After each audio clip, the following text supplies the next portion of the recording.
여러분들 이게 뭔지 아세요? 요거를 누르면 여기가 이렇게 열립니다. 참고로 주방에서 쓰이는 도구고요. 크기는 한 요 정도 돼요. G마켓에서 2,000원에 팝니다. 제가 요거 집에서 샀더니 별 쓸데없는 거 왜 사냐고 저희 한 사람한테 혼났는데요. 요거는 딸기 꼭지를 빼는 도구입니다. 제가 오늘 저기 딸기 다듬는 도구 그 광고하려고 나온 건 절대 아닙니다. 그래서 아무 관계 없고요. 그래서 이런 식으로 이 딸기 꼭지 빼는 도구도 사실은 우리가 그것의 전체적인 사용 목적을 알기 전까지는 그냥 무의미한 그 사실들의 묶음이었죠. 하지만 우리가 이것의 전체적인 목적을 알게 되고 나면은 얘는 왜 이렇게 생겼고 얘는 왜 이렇게 생겼는지에 대한 일관된 설명의 틀을 얻을 수가 있죠. 이런 진화적인 접근도 마찬가지라는 겁니다. 우리가 어떤 예컨대 우리의 그 몸과 마음에 대해서 그것의 진화적인 기능을 물음으로써 더 많은 것을 알 수가 있다는 것이죠. 예컨대요, 뭐 우울증도요 보면은 잘 따져보면은 흥미로운 사실들이 많습니다. 예를 들어 우울증은 남자들보다 여자들이 많이 걸리고요. 이렇게 겨울에 즉 추운 겨울이 되거나 비가 많이 오면은 역시 계절성 우울증을 시달리는 사람들이 많아요. 근데 진화적인 기능을 물어보기 전까지는 우울증이 왜 이런 식으로 나오는지 그냥 조사해 보니까 여자들이 많이 걸리더라. 겨울이 되면 우울증에 시달리는 사람이 많아지더라 밖에 못하는 거죠. 하지만 우울증이 어떠한 말하자면 목적을 잘 수행하게끔 자연 선택에 의해서 디자인되었는지를 안다면은 이러한 사실들을 다 일관되게 설명하는 이런 그림을 우리가 얻을 수가 있다는 것이죠. 그 남성들은 좀 더 생존이나 건강을 포기하고 이런 과거의 상황에서라면 번식 성공도를 높일 수 있는 위험한 일에 뛰어드는 경향이 더 강하죠. 유전적으로 그렇습니다. 진화적으로 그렇다는 건데 평균 번식 성공도는 즉 평생 동안 낳는 자식 수의 평균은 남성이나 여성이나 무조건 똑같겠죠? 그렇죠? 왜냐하면 모든 아이는 한 명의 엄마랑 한 명의 아빠가 있으니까요. 하지만 편차가 다르다는 겁니다. 여성들은 요 평균에 몰려 있는데 남성들은 상당히 플랫하다는 것이죠. 그래서 평생 자식을 못 낳는 사람들, 영인 사람도 남성들이 더 많고 자식을 많이 낳는, 자식을 수십 명씩 낳는 사람도 여성보다 남성이 많다는 것이죠. 그렇기 때문에 여성들은 말하자면 요 평균에 몰려 있지만 남성은 상당히 플랫하게 분포를 하기 때문에 여기 있는 사람들은 위험한 일에 뛰어들어서 혹시 아까 말씀드린 것처럼 성공해서 자식을 남길 수가 있으면 다행이고, 말하자면 중요한 거는 남성들은 더 위험한 일에 뛰어들 수밖에 없게끔 진화된 까닭은 위험한 일에 뛰어들어서 실패해서 결국 자식을 못 낳고 죽었거나 아니면 방금 말씀드린 것처럼 그냥 자식을 못 낳고 죽거나 마찬가지라는 것이죠. 그러니까 nothing to lose, 잃어버릴 게 없다기 때문에 남성들은 못 먹어도 고를 외치면서 우리가 생각하는 어리석은 일들에 많이 뛰어들게끔 디자인되었다고 할 수가 있죠. 나중에 좀 이따 좀 더 말씀드릴 거고요. 그리고 흔히 이 사람들이 적자 생존할 때 이 적자를 크고 강하고 힘센 자라고 오해하시는데요. 그렇지 않습니다. 크고 강하고 힘센 자가 아니라 그것이 어떤 형질이든지 현재 처한 특정한 환경에서 생존과 번식에 유리한 형질을 가진 자가 적자예요. 우리가 언뜻 생각하면은 이런 용감한 토끼가 이런 겁이 너무 많아가지고 봄이 되었는데도 요 동굴에 꼭꼭 숨어 있다가 정말 배가 너무 고플 때만 호도닥 나와서 풀을 약간 뜯어먹고 또 약간의 소리라도 나면은 늑대가 왔을까봐 또 도망치는, 그래서 다시 동굴로 들어가 버리는 이런 겁 많은 토끼보다 용감한 토끼가 좋을 것 같은데요. 근데 만약에 이 섬에 늑대를 많이 풀어놓으면은 용감한 토끼보다 이런 소심하고 비겁한 토끼가 말하자면 적자가 되는 것이죠. 항상 크고 강하고 힘센 자가 선택된다는 게 적자 생존이 아닙니다.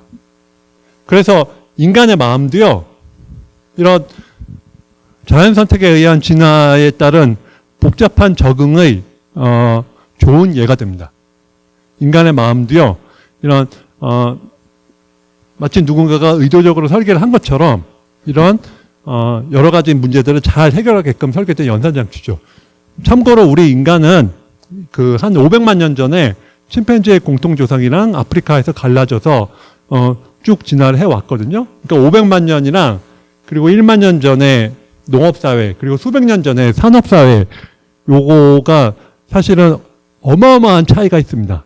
근데 그것이 잘 실감이 안 난다는 것이죠. 그래서 그거를 쉽게 우리가 이해를 할 수가 있는 방법은요. 500만 년을 1년으로 압축을 하자는 거예요. 1월 1일 0시가 막 침팬지와의 공통조상이랑 500만 년 전에 갈라진 시기고 12월 31일 24시가 바로 지금 현재 2023년 현재라고 생각을 해보자는 것이죠. 그러면은 1만 년 전에 농업이 발생하고 국가가 성립하던 시기는 몇 월 며칠일까요? 12월 31일입니다.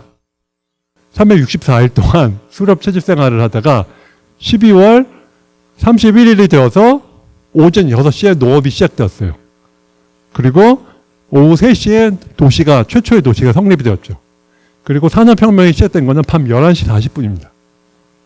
그렇게 보면은 여전히 우리의 두개골 안에는 요 석기시대에 수렵 채집인들의 마음이 들어있다는 것이 실감이 나죠.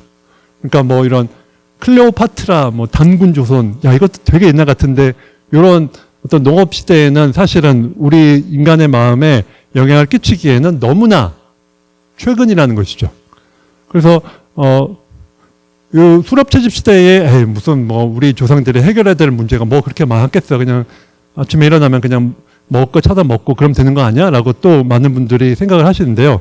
사실은 수렵 채집 생활을 하던 우리 조상들이 풀어야 했었던 문제들은 매우 많았죠. 뭐 음식물을 확보를 한다든지, 좋은 서식처를 찾는다든지, 뭐 가족 간의 갈등을 해결을 한다든지, 이런 배우자의 외도를 방지를 한다든지, 이런 매우 많은 문제들을 해결을 했어야 됐고요.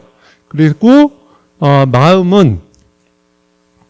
마음의 진화적인 기능은 정보 처리입니다. 무슨 말이냐면요. 외부에서 들어온 이런 정보를 처리를 해서 알맞는 적응적인 행동을 만드는 것이 바로 마음의 기능입니다. 플라스틱 변인데, 예를 들어 여러분들이 이런 시골에서 길을 가다가 이렇게 소가 만들어낸 푸짐한 변을 보면은 우리는 이 변을 하면서 이런 역겨워하는, 그렇죠? 혐오스러워하는 반응을 내죠. 이 변에는 전염성 병원체가 많이 들어있기 때문에 우리가 이러한 전염성 병원체를 옮길 수가 있는 원인으로부터 우리가 거리를 두게 하는 이런 혐오스러운 반응이 선택이 된 것이죠.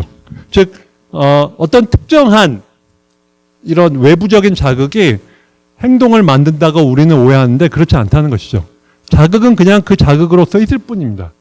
우리의 마음이 이러한 자극에 대해서 가장 적절한, 즉 과거의 환경에서 조상들의 번식에 도움이 되었을 특정한 행동을 일으키게끔 우리를 움직이게 하는 것이죠. 이 똥파리는요, 이 똥파리들은 이 소의 변을 우연히 발견하면 그날은 개 타는 날입니다. 야호! 이렇게. 왜냐하면 이 소의 변에 끌리는 작은 벌레들을 먹고요. 플러스 수컷들은, 요 수컷 똥파리들은 암컷 똥파리랑 교미를 합니다. 우리는 소의 변을 보면은, 역겨워하지만, 수컷 똥파리는 여기에 대해서 아주 뭔가 흥분된, 가슴 뛰는 긍정적인 반응을 내겠죠. 즉, 자극은 자극일 뿐이고 그 자극에 대해서 어떠한 적응적인 결과를 산출을 하는가는 생물 종 따라 다르다는 겁니다. 그래서 우리의 마음은 이런 수렵채집 시대에서 겪었던 적응적인 문제들을 잘 해결하게끔 자연 선택에 의해서 말하자면 비유적으로 설계가 되었다고 할 수가 있죠. 과거 진화적인 환경에서 겪어보지 못했던 이런 특징들을 접하면 종종 불일치, 부조화를 빚는 것이죠. 그래서 여러분들 잘 아는 것처럼 달콤하고 기름진 음식에 대한 우리의 큰 욕망을 들 수가 있죠. 과거의 환경에서 이런 그 달콤한 음식은 높은 에너지원이었죠. 1년에 몇 번 이런 달콤한 음식을 구할까 말까 하니까 우리 조상들은 이런 달콤한 음식에 대한 아주 집착을 진화시킨 것이죠. 이런 그 야한 동영상을 좋아하는 것도 역시 부조화의 좋은 예가 됩니다. 그러니까 과거의 상황에서라면은 이런 야한 동영상이 주는 자극은 틀림없이 가까운 곳에 이성이 있다라는 것을 의미를 했죠. 그래서 우리는 인지적으로는 요 야한 동영상은 2차원적인 점과 선의 조합이란 걸 알면서도 우리는 여전히 이 심정적으로는 이런 야한 동영상이 주는 자극에 빠지는 것이죠. 우리는 초콜릿은 본질적으로 달콤하고 우리가 그 초콜릿의 달콤함이라는 본질을 그냥 경험할 뿐이라고 착각을 하는데요. 그렇지 않다는 겁니다. 초콜릿은 본래 달콤하지 않아요. 그냥 우리가 아까도 말씀드린 것처럼 이런 초콜릿처럼 당을 많이 포함한 음식을 달콤하게 여기게끔, 긍정적으로 여기게끔 우리의 두뇌가 배선이 된 것이죠. 그렇죠? 그거를 잘 보여주는 게 여러분들 집에서 고양이 키우시는 분들은 아시겠습니다만 고양이들은 별로 달콤한 거 좋아하지 않습니다. 고양이들은 육식동물이기 때문에 말하자면 이 육식동물들은 요 달콤한 음식들, 그러니까 이런 당을 많이 포함한 이런 탄수화물들보다는 지방이나 단백질을 더 추구하게끔, 그러니까 이런 탄수화물, 당을 달콤하게 여기는 유전자가 고양이들은 진화 역사에서 탈락이 되었어요. 초콜릿을 보면 느끼는 이런 먹고 싶다 이런 긍정적인 나의 느낌은 사실은 똑같이 환영입니다. 우리 두뇌가 이러한 느낌을 내가 느끼게끔 만들어낸 것이죠. 자연선택에 의한 진화가 만들어낸 겁니다. 그래서 여러분들 믿거나 말거나 이런 제 오늘 강의를 들으면은 다이어트에도 도움이 됩니다. 진짜로요. 제가 얼마 전에 생생히 기억하는데요. 밤 11시쯤에 집에 오다가 편의점에 들어갔어요. 편의점에 들어갔더니 제가 또 좋아하는 게 이 베스킨 라빈스 아이스크림인데 편의점에서 그 아이스크림이 너무나 맛있겠더라고요. 그래서 그 앞에 서 있는데 방금 전에 말씀드린 것처럼 아니다 중환아 이건 환영이다. 이거 먹으면 너무나 행복할 것 같은 이 느낌은 사실은 자연선택에 의한 진화가 너한테 만들어낸 환상이고 착각이고 요 밤에 아이스크림 저거 한 통 다 먹으면 너는 다이어트에 실패해서 혈당 콜레스테롤이 높아진다. 그래서 정말 한참을 있다가 결국에 안 사고 왔습니다. 맛있는 음식에 대한 갈망과 마찬가지로 이런 뭐 쇼핑도 마찬가지죠. 그렇죠? 이런 종종 뭐 이렇게 그 인터넷 쇼핑 뭐 이렇게 돌아다니다가 그렇죠? 이거 살까 말까 고민하다가 그렇죠?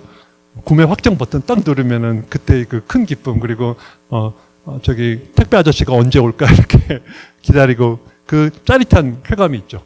그 예를 들어 뭐 명문대에 가려고 애를 쓰고 또 명문대에 들어가면은 또 이제 좋은데 삼성이나 현대에 취직을 하라고 또 난립니다. 내가 올린 요 인스타그램 뭐 이런 SNS 게시물이 좋아요를 뭐 100만 개 받으면 얼마나 좋을까, 그렇죠? 이런 여러 가지 목표들을 우리는 추구를 하죠. 하지만 막상 손에 얻으면은 그 쾌감은 금세 빠져나가는 걸 느낍니다. 그래서 이런 심리학자들은 이걸 쾌락의 쳇바퀴라고 하는데요. 심지어 요 로또를 맞은 사람들을 상대로도 심리학자들이 조사를 했습니다. 그러니까 정말 뭐 수십억을 맞은 사람들을 상대로 조사를 해보면은 정말 처음에 한 일주일 정도는 매우 행복하지만은 몇 주일만 지나면 2, 3주일만 지나면은 완벽하게 요 로또를 수십억을 맞은 사람들이 느끼는 행복감은 원래의 수준으로 완벽하게 복구가 된다는 것을 여러 연구들이 보고를 하고 있습니다. 내가 자연선택의 A라고 한번 생각을 해보세요. 그래서 유전자를 후대에 잘 남기는 개체를 만들려면 그 개체의 뇌를 어떻게 설계를 해야 될까요?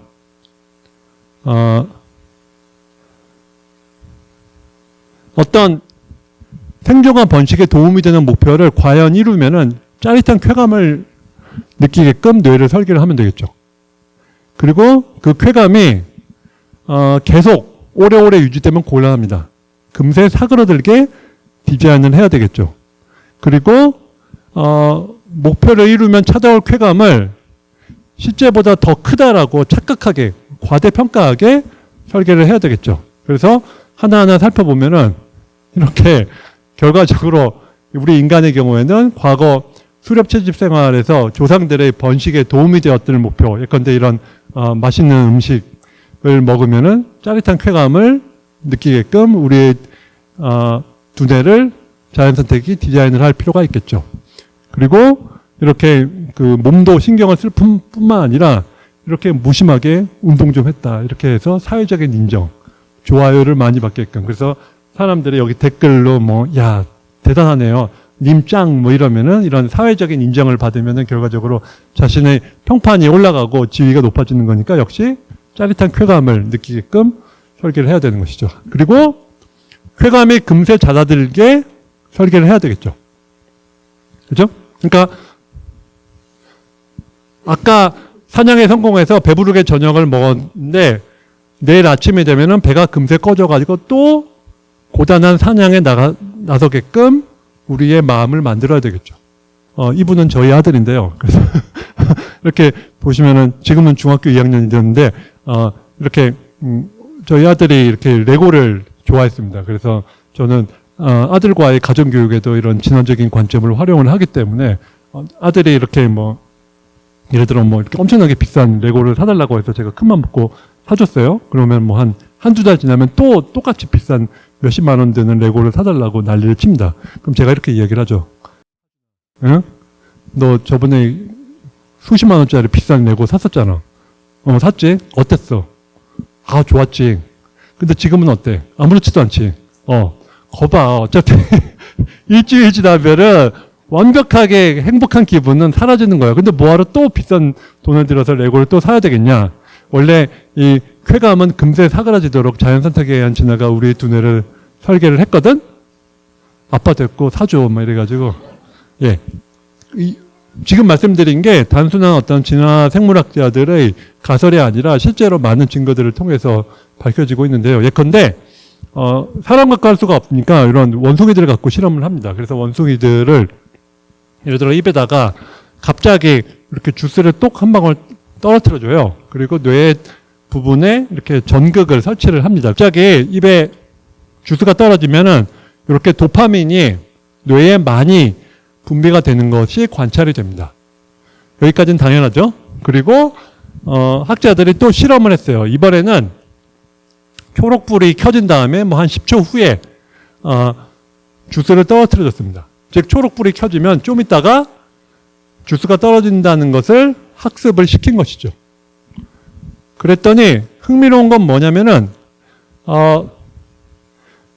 이제 초록불이 떨어지면 얼마 후에 주스가 떨어진다는 것을 학습한 원숭이들의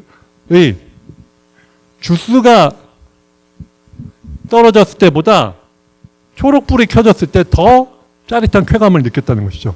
도파민이 주스가 떨어졌을 때도 물론 분비되긴 했지만은 요 초록불이 켜졌을 때 더 많은 쾌감을 느꼈다는 것이죠. 즉 우리가 내가 서울대 의대에 들어가면 얼마나 행복할까 이런 그 짜릿한 쾌감이 사실은 실제로 들어갔을 때 느끼는 쾌감보다 더 크게끔. 그러니까 내가 오늘 주문한 뭐 갤럭시 폴드가 막상 내 손 안에 들어왔을 때 느낄 느낌보다 나는 훨씬 더 갤럭시 폴드만 들어오면은 나에게 정말 어떤 그야말로 엄청난 행복이 폭죽처럼 떨어지겠지라고 착각을 하게끔. 사람들은 실제로 목표를 이뤘을 때 자기가 얻을 쾌감을 과대평가하게끔 어떻게 보면은 그 실제보다 더 큰 쾌감을 느낄 거라고 착각을 하게끔 우리 두뇌가 진화가 되었다는 것이죠. 달리 말하면 우리의 행복과 불행은 우리에게는 너무나 중요하지만 자연선택에게는 목표가 아니에요. 자연선택의 목표는 우리를 행복하게 하는 것도 아니고 우리를 불행하게 만드는 것도 아닙니다. 행복과 불행은 자연선택에게는 수단이에요. 그냥 자연선택은 우리 먼 과거의 수로체제 환경에서 조상들의 번식 성공도를 높이는 데 도움이 되었으면은 그 심리기제를 그야말로 무심하게 곤란할 뿐입니다. 그 심리기제가 우리를 불행하게 만드는 심리기제라도 자연선택에 의한 진화는 전혀 신경을 쓰지 않는다는 것이죠.